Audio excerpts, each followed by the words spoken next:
LeBlanc from Team Octagon.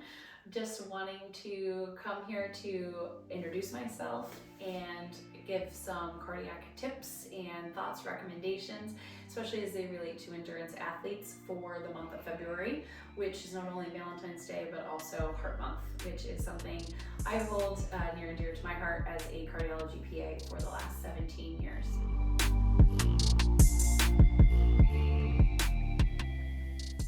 For those of you who don't know me, this is my second year on Octagon.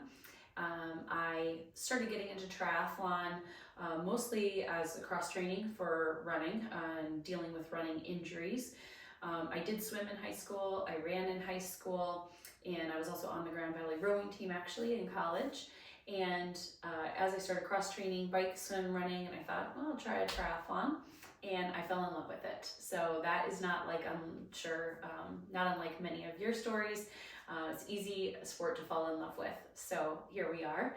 My husband and I live in Southeast Michigan with our two little boys, Arlo and Finn, and our huge 8-month-old golden retriever, Miles, who always needs to be right where I am. As far as being on Team Octagon, it has been an amazing experience, and we have a team full of very diverse characters, ages, backgrounds, histories, but the one thing that kind of unites us all is obviously being on this team and the camaraderie that comes along with that, and the fact that we are all balancing sort of general life things like every normal triathlete, and also trying to perform on the race course and finding time for not just training but also life. So as far as cardiac kind of tips and heart health, general guidelines are to get 150 minutes of aerobic activity in a week.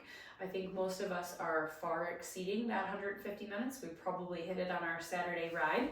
But if you are not hitting your 30 minutes most days of the week, you should start. And that is just kind of good general guideline to share with family and friends, because our body needs that activity and that good aerobic exercise to keep our heart in good shape. As we far exceed those 150 minutes, we do have to remember that not just on the race course, but in training, we are not just pushing our mind, but also pushing our body sort of to its limits. And that includes our heart that we're pushing to the limit. And so a few things that we have to sort of think about is that we are not, also despite being in great shape, we're not immune to developing heart disease. And so we shouldn't just ignore symptoms or something that seems odd or off because we are healthy. It can still happen to us, and it's important that we keep an eye on those symptoms and make sure that we see our provider if anything seems different. When we finish they have done studies, and when we finish a big endurance race like an Ironman, a full marathon, probably even a half Ironman, if we were to check labs, we would see that cardiac biomarkers are often elevated, called the troponin. And that is a marker for cardiac injury or cardiac strain. And those markers will level off and normalize over a period of time. But as we continue to have those little kind of mini micro insults, it can change a little bit of the makeup of the heart muscle and those cells in there, or cause like a fibrosis and some remodeling of the general sort of shape and function of our heart. And some of that is not bad, but some of it can potentially lead to arrhythmias or other issues, and it's just something to be aware of as we're kind of finding our limits. The other thing is we can develop regular bread and butter heart disease, whether it's because of genetics, maybe we have some high blood pressure.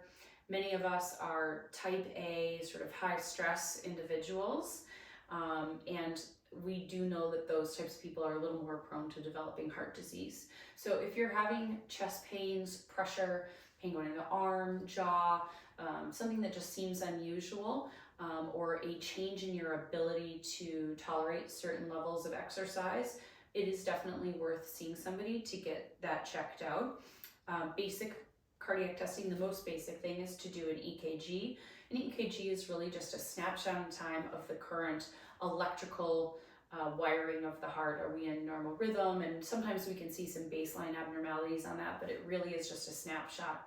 An echocardiogram is a simple ultrasound of the heart that does allow us to see the thickness of the heart, the pumping function of the heart or any other structural abnormalities like valve disease or some other congenital heart problems that we may not even know we had.